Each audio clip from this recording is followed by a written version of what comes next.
à tous et bienvenue dans cette nouvelle vidéo. Aujourd'hui il s'agit d'un update lecture et on va commencer à parler roman de Noël, mais aussi roman graphique que j'ai particulièrement aimé. Le premier roman dont je vais vous parler c'est Noël, toi et moi de Gwen Delmas aux éditions Addictive dans la collection Love.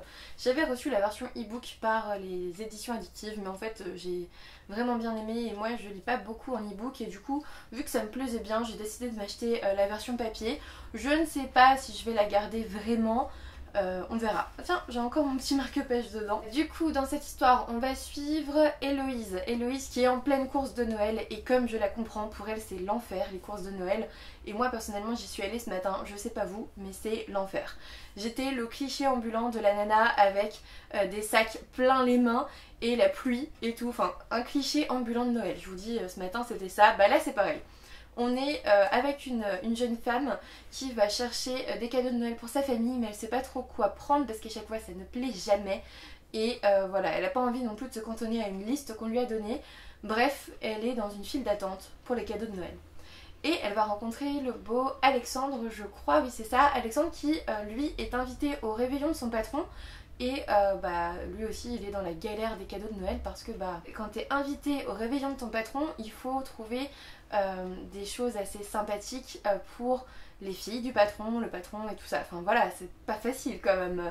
Le pauvre Alexandre, hein, ça, j'aimerais pas être à sa place. Bref, ils vont bien sûr se rencontrer à ce moment-là, ils vont sympathiser, mais leur relation est un petit peu interdite et je ne vous dirai pas pourquoi parce que c'est là tout le twist du roman.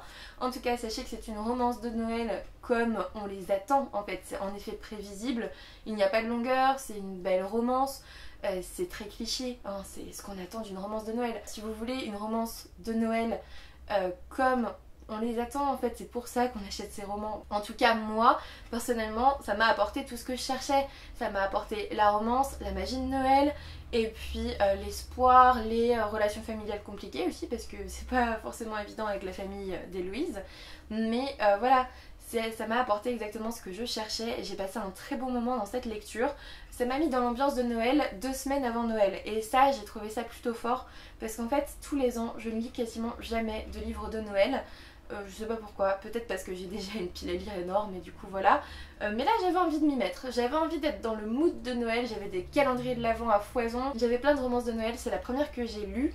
Les autres, bah écoutez, je vous en parlerai dans les prochaines updates lecture. Mais en tout cas avec moi ça l'a carrément fait, c'était une très bonne lecture pour moi. J'ai passé un très bon moment, ça m'a apporté tout ce que je voulais. Vraiment, je vous la conseille là pour Noël, mais aussi un petit peu après pour faire durer la magie avant la nouvelle année. Ensuite, je n'ai pas réussi à embrayer directement sur une autre romance de Noël ou une romance d'hiver. J'en lis habituellement très peu et du coup j'avais besoin de changer de genre. Et du coup je vais vous parler du roman Les Entremondes, le tome 1, L'Hôtel Invisible de Sean Isley aux éditions Lumen. Donc ma version est dédicacée parce que j'ai eu la chance de rencontrer Sean Isley à Montreuil, au salon du livre et de la presse jeunesse. Et j'ai bien fait de le faire dédicacer parce qu'en fait je l'ai fait dédicacer avant de le lire, je l'avais juste commencé dans le train et j'aime pas trop faire dédicacer des livres que je n'ai pas lus parce que parfois je suis déçue et du coup je les garde parce qu'ils sont dédicacés mais en fait j'en veux plus dans ma bibliothèque et ça c'est terrible juste parce que j'ai eu un bon contact avec l'auteur, en fait parfois ça fait tout.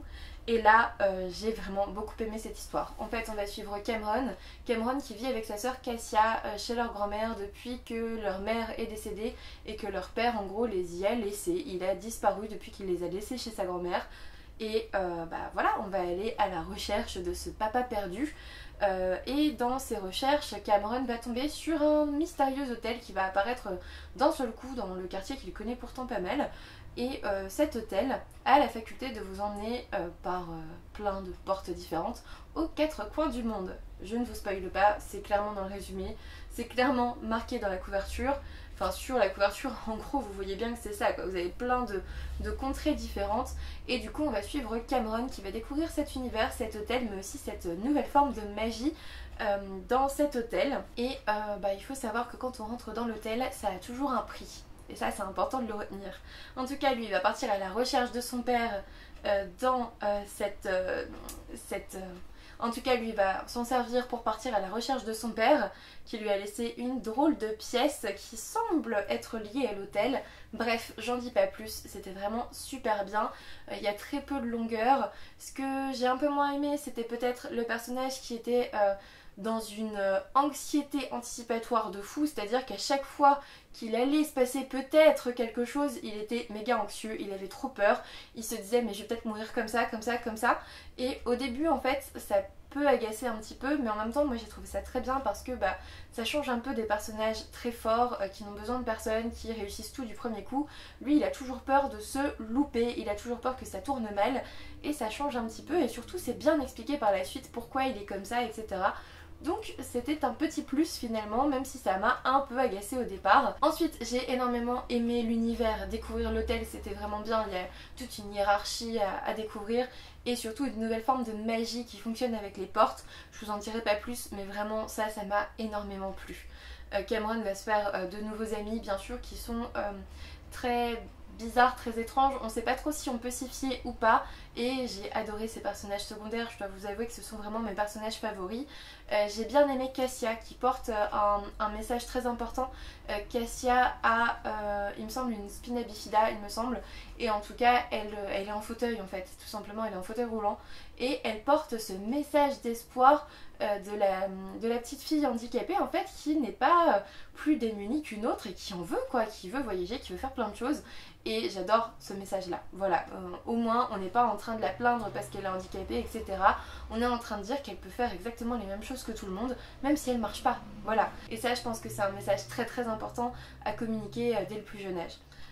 C'est un roman plutôt jeunesse, hein, clairement, mais au niveau du style d'écriture, c'est vraiment bien écrit. Moi, je me suis pas ennuyée. J'ai passé un très bon moment de lecture avec Les Entremondes et j'ai vraiment hâte de découvrir la suite. Ensuite, on va parler roman graphique et là, je vais vous parler d'un petit coup de cœur pour moi. Il s'agit de Nora de Léa Mazet aux éditions de La Gouttière. J'avais eu la chance de rencontrer Léa Mazet au salon du livre et de la presse jeunesse de Montreuil, donc mon roman graphique est dédicacé. Comme je vous l'ai dit, en fait j'ai acheté ce roman là-bas et comme d'habitude j'ai un peu peur à chaque fois, mais bon les BD de toute façon je les garde en général, voilà, sauf si j'ai vraiment pas beaucoup aimé. Mais là c'était mais tellement bien. En fait au début c'est un roman qui intrigue et qui peut rebuter parce que voilà, comme vous le voyez tout est en sépia ou presque. Il y a des moments où c'est un peu bleuté aussi, où c'est magnifique d'ailleurs, mais c'est tout en sépia et c'est un petit peu... en fait c'est un petit peu pour ça que je l'avais pas acheté à la base. Je vous avoue que c'était vraiment au niveau des couleurs que ça me gênait. Et puis finalement j'avais découvert les Crocs de Léa Mazet que j'avais adoré. Et du coup je me suis lancée, je me suis dit étant donné que tu as adoré une BD, elle en a sorti quelques-unes, je vais tout découvrir et puis voilà quoi. Après il me reste encore Elma quoi. Voilà, du coup j'ai découvert Nora. Nora c'est une petite fille qui va se rendre à la ferme de son oncle pendant que ses parents déménagent. Elle veut pas du tout y aller, ça l'attire pas du tout. Et puis évidemment elle va trouver de quoi s'occuper à la ferme et bien sûr elle va avoir tout cet imaginaire qui caractérise les enfants et qui est absolument fascinant.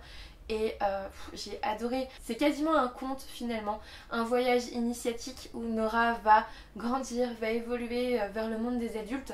On va parler de plein de thèmes importants.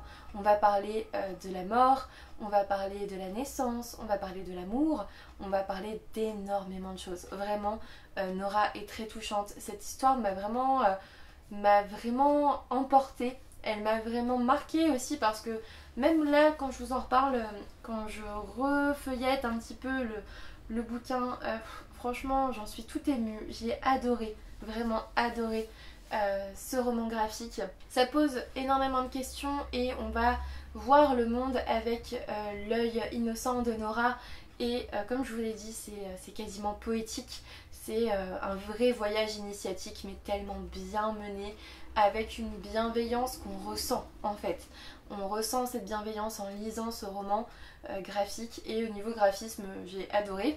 Et comme je vous ai dit en fait ça va donner un certain sens à la vie après la mort, à la vie avant la naissance comme je vous l'ai dit. C'est trop bien, c'est vraiment trop bien fait. Et Nora elle est généreuse, elle est bienveillante, elle est attachante. Et c'est une histoire qui m'a vraiment... En fait je m'attendais pas du tout à ça. Voilà, je m'attendais pas du tout à ça en voyant les planches sépia comme ça. De ce que j'ai compris, on est dans les années 70. Du coup, ça pourrait peut-être expliquer les planches sépia comme ça. Mais je m'attendais tellement pas à une histoire de cette qualité que je vous en parle encore en étant touchée par ce roman qui ne va pas me quitter, à part pour être découvert par ma soeur par exemple, qui va devoir le lire. Je vous le dis, je vais lui ramener à Noël, il va falloir qu'elle le lise pendant sa période de vacances là. Je vais lui dire en fait t'as pas le choix, il faut que tu le lises, c'est trop bien. Surtout que ça se lit quoi en un quart d'heure, 20 minutes, mais ça vaut tellement son prix. Moi je compte la relire cette bande dessinée. Vous pouvez être sûr que je vais pas m'en séparer, je vous la conseille à 100 000%. Découvrez-la, même si là sur le coup ça vous dit pas trop, vous vous dites mais pourquoi est-ce qu'elle a eu un tel coup de cœur, c'est bizarre, mais c'est hallucinant en fait au niveau des messages qui sont véhiculés. J'ai adoré. Et enfin on va terminer avec un manga que j'ai là aussi acheté au salon du livre et de la presse jeunesse de Montreuil. Un manga que je trouvais psychologiquement dérangeant rien qu'à sa couverture. Vous l'aurez compris, je parle bien sûr de Sleeping Charon de Sayaka Mogi aux éditions Comique. C'est un manga qui était sorti pile au moment du salon, donc clairement je me suis jetée dessus. Regardez-moi cette couverture, je trouve que c'est à la fois très sombre et un arc-en-ciel de couleurs.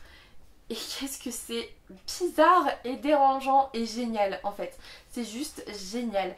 Vous commencez, vous suivez un petit garçon qui court vers une grande demeure, qui l'atteint et qui rentre dedans, mais il sait plus trop pourquoi il rentre dans cette demeure en fait. Il est amnésique cet enfant quand on le découvre et il va découvrir Charon.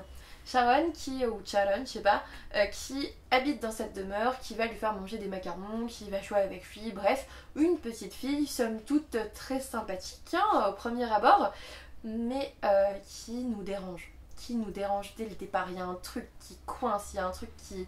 Moi je dis toujours, il y a un truc grinçant là-dedans. Et pas manquer, il y a même des doubles pages très particulières. Par exemple, je vais vous montrer, il y a des doubles pages...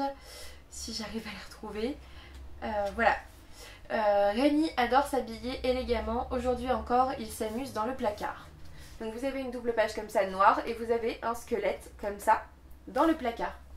Normal. Et c'est en plein milieu, hein. C'est en plein milieu de l'histoire. Enfin, entre deux chapitres, je crois. Ouais, parfois même pas. Et bref, rien que ça, vous comprenez qu'on est dans une ambiance morbide, méga glauque. C'est assez sanglant. Et quand vous avez la conclusion de ce premier tome, quand vous comprenez qui est ce petit garçon finalement, qu'est-ce qu'il a fait pour en arriver là et quel est cet univers un petit peu, on touche un petit peu du doigt ces solutions. En fait, je pense que je devais avoir cette tête-là. Voilà, la tête du ah oui, ok. Très bien, j'adore ce manga, c'était génial. Déjà je vous avais dit, les éditions Comique, j'avais adoré avec L'Enfant et le Maudit, c'est sombre à souhait mais c'est tellement bien fait. Là c'est pas du tout la même chose, on est dans quelque chose d'un peu moins poétique mais psychologiquement dérangeant, on est dedans à fond. Je vous le conseille, vraiment c'était une très bonne surprise.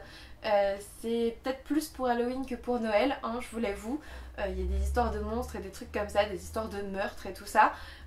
Mais c'était trop bien. J'ai passé un excellent moment dans ce premier manga. Ça a été là aussi un petit coup de cœur. Et là encore, quand je dis un petit coup de cœur, c'est parce que c'est un coup de cœur pour les romans graphiques, pour les ouvrages graphiques. Mais ça reste des coups de cœur en fait au final. Que ça soit Nora, que ça soit Sleeping Charon, vraiment foncez. C'est pas du tout pareil. Dans Nora, ça va être initiatique, poétique, ça va être beau en fait. Dans Sleeping Charon, ça va être, je vous l'ai dit, morbide, sanglant, étonnant. Très étonnant et dérangeant. Alors là, et grinçant. Voilà, tout ce que je vous ai dit, c'est ça. C'est vraiment bien fait. J'ai hâte d'avoir la suite parce que là, franchement, avec les planches de fin, c'est très dur. C'est très dur. La dernière planche, là, je vais pas vous la montrer, mais vous comprenez ce qui se passe et vous êtes là, ah oui, d'accord, où est le tome 2 ? Où est le tome 2 ? Voilà. Vraiment, si le résumé vous attire, si vous n'avez pas trop peur des choses un peu glauques, ça fait pas peur. Hein. Enfin, moi j'ai pas eu peur. Après, voilà. Mais moi j'ai pas eu peur du tout. C'est juste particulier. On veut dire ça comme ça. Voilà, je vous le conseille vraiment. Vous l'aurez compris, en cette période de Noël, j'ai été plutôt chanceuse. J'ai eu de très bonnes lectures ces dernières semaines. Globalement, je vous conseille les 4 romans dont je viens de vous parler, même s'ils sont très différents les uns des autres. Personnellement j'ai adoré passer d'un genre à l'autre, c'était vraiment top. Du coup cette vidéo est maintenant terminée, j'espère qu'elle vous aura plu. N'hésitez pas à me dire en commentaire si vous avez déjà lu certains de ces romans ou s'ils vous attirent, je ne sais pas. Un petit pouce bleu, un abonnement si ça n'est toujours pas fait, ça me fera toujours plaisir. Et puis moi je vous dis à bientôt pour une nouvelle vidéo.